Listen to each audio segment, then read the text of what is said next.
Hello students, subject topics से YouTube channel पर आप लोगों को एक बार फिर से स्वागत है। और आज हम लोग बात करने जा रहे हैं 12th क्लास की इकोनॉमिक्स की सेकंड बुक भारतीय अर्थव्यवस्था का विकास का चैप्टर 7, जिसका नाम है ग्रामीण विकास। लास्ट क्लास तक हम लोग इसके 2 क्वेश्चंस पढ़ चुके थे। आज हम लोग इसका क्वेश्चन नंबर 3 स्टडी करने जा रहे हैं। तो स्टार्ट करते हैं। क्वेश्चन 3 है हमारा, ग्रामीण साख के विभिन्न स्रोतों का वर्णन करो। या इस तरीके से इस क्वेश्चन को कह सकते हैं, ग्रामीण साख के संस्थागत व गैर संस्थागत स्रोतों का वर्णन करो।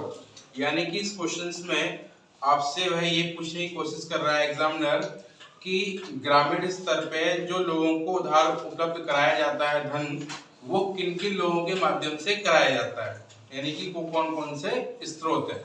तो इसको 2 भागों में बांटा जाता है। एक वे स्रोत जो ग्रामीण स्तर पर ही होते हैं, उन्हें संस्थागत स्रोत कहा जाता है, और दूसरे वे जो बैंकिंग व्यवस्था से जुड़े हुए होते हैं, उन्हें संस्थागत स्रोत कहा जाता है।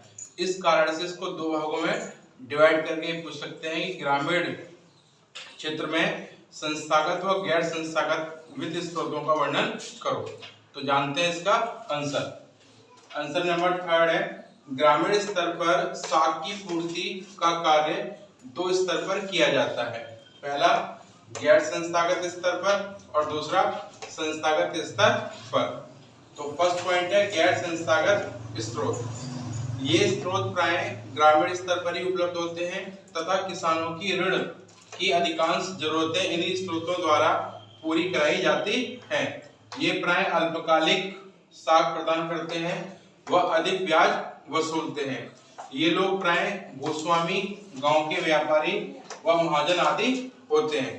यानी कि ग्रामीण स्तर पर जो साख उपलब्ध कराया जाता है, ये 2 भागों में डिवाइड होते हैं, संस्थागत और गैर संस्थागत।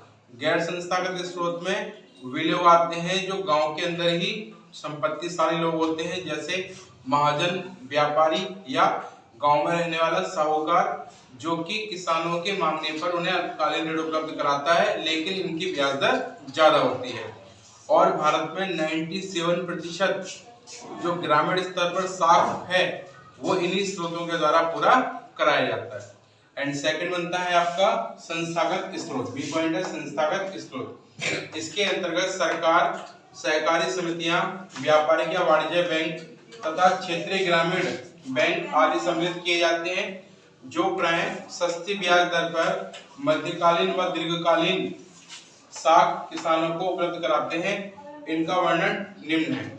यानी कि सेकंड होते हैं संस्थागत स्रोत। ये वे स्रोत होते हैं जो ग्रामीण स्तर पर लोगों को उधार उपलब्ध कराते हैं, जो कि सरकार से जुड़ी हुई संस्थाएं होती हैं, जैसे सहकारी समितियां, व्यापारिक या वाणिज्यिक बैंक और क्षेत्रीय ग्रामीण बैंक, जो किसानों को सस्ती ब्याज दर पर ऋण उपलब्ध कराते हैं और ये साहूकार, महाजन के चंगुलों से बचाने का कार्य करते हैं और उनकी निर्भरता को कम करते हैं।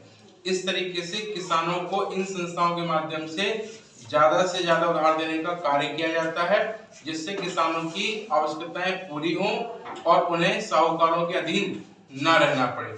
यानी ये मध्यकालीन व दीर्घकालीन ऋण प्रदान करने का कार्य करते हैं। इसमें सबसे पहला है आपका पॉइंट सहकारी साख समितियां। सहकारी साख समितियां किसानों को सहकारी साख समितियां पर्याप्त मात्रा में उचित ब्याज दरों पर साख प्रदान करती हैं। ये समितियां कृषि कार्यों के नियोजन में उनका मार्गदर्शन करती हैं तथा उनकी उत्पादकता बढ़ाने में सहायता करती हैं। वर्तमान समय में कृषि साख प्रवाह में 16 से 17% का अंशदान इनका है। इन समितियों का मूल उद्देश्य निम्नलिखित है।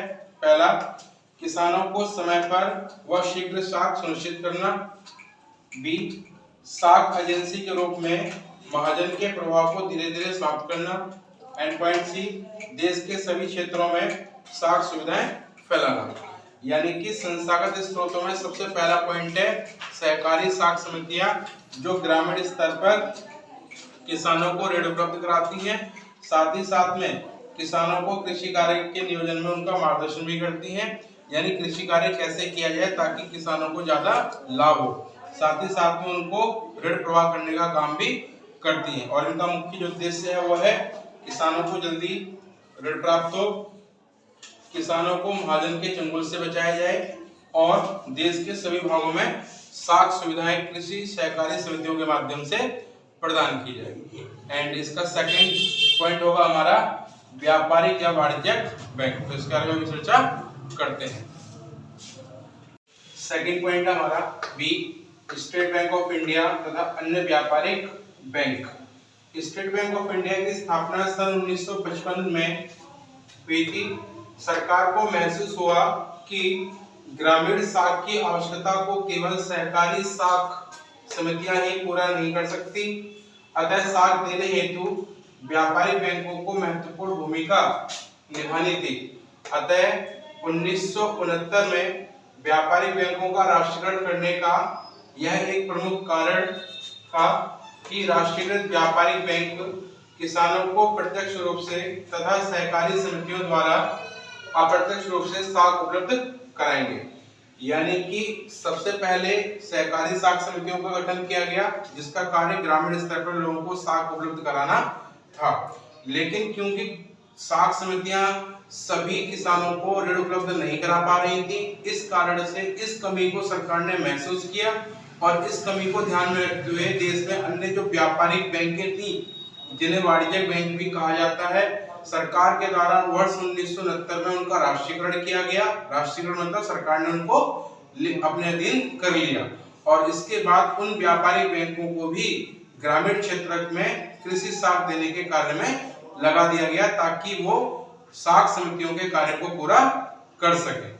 एंड थर्ड है हमारा सी पॉइंट, क्षेत्रीय ग्रामीण बैंक तथा भूमि विकास बैंक। क्षेत्रीय ग्रामीण बैंक की स्थापना 2 अक्टूबर 1975 में उन ग्रामीण क्षेत्रों में की गई जहां व्यापारिक बैंक की शाखाएं नहीं पहुंच पाई थी, ताकि दूरस्थ ग्रामीण साख की पूर्ति को सुनिश्चित किया जा सके।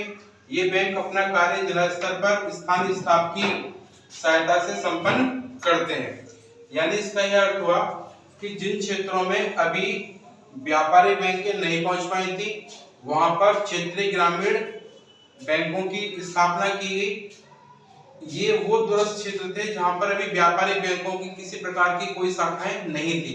उन क्षेत्रों में क्षेत्रीय ग्रामीण बैंक यानी आरआरबी, इसको शॉर्ट फॉर्म में बोलते हैं रीजनल रूरल बैंक्स, आरआरबी बैंकों की स्थापना की गई और इन बैंकों के माध्यम से ग्रामीण क्षेत्रों में लोगों को उधार देने का कार्य किया गया। और फोर्थ है हमारा डी पॉइंट, राष्ट्रीय कृषि एवं ग्रामीण विकास बैंक यानी नाबार्ड। नाबार्ड कृषि साख की सर्वोच्च या शीर्ष संस्था है। ग्रामीण साख के क्षेत्र में नीति, नियोजन तथा संचालन और अन्य संबंधित क्रियाएं इसके कार्य क्षेत्र में आती हैं। इसकी स्थापना वर्ष 1982 ईस्वी में हुई। इसके मुख्य कार्य निम्नलिखित हैं, यानी कि नाबार्ड जिसे राष्ट्रीय कृषि एवं ग्रामीण विकास बैंक के नाम से जाना जाता है, ये बैंक वर्ष 1982 में बनाई गई। ये बैंक कृषि क्षेत्र में सर्वोच्च साख प्रोवाइड करने वाली शीर्ष संस्था मानी जाती है। यानी कि देश के अंदर सबसे बड़ी साख एजेंसी ग्रामीण क्षेत्र में जो मानी जाती है वो नाबार्ड है।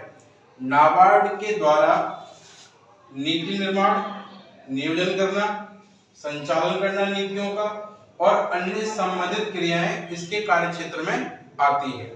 इसके कार्य हैं, पहला, उन संस्थाओं के लिए सर्वोच्च कोष प्रदान करना जो ग्रामीण क्षेत्रों में साख प्रदान करती है।